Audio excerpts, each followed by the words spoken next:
मंडळी, प्रवासात 5 ते 6 दिवस टिकतील अशा खमंग खुसखुशीत मेथीच्या पुऱ्या बनवतोय।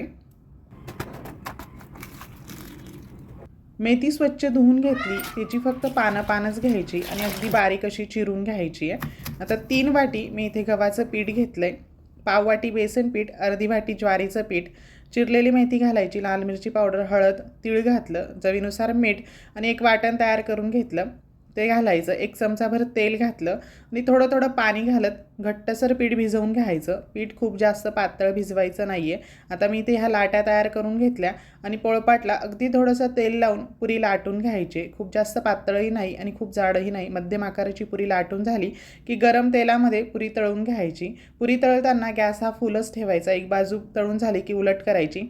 मस्त टम्म अशा फुललेल्या आपल्या ह्या मेथीच्या पुऱ्या इथे बनवून तयार झाल्या। व्हिडिओ आवडला असेल तर एक लाईक करा आणि जास्तीत जास्त शेअर करा। धन्यवाद।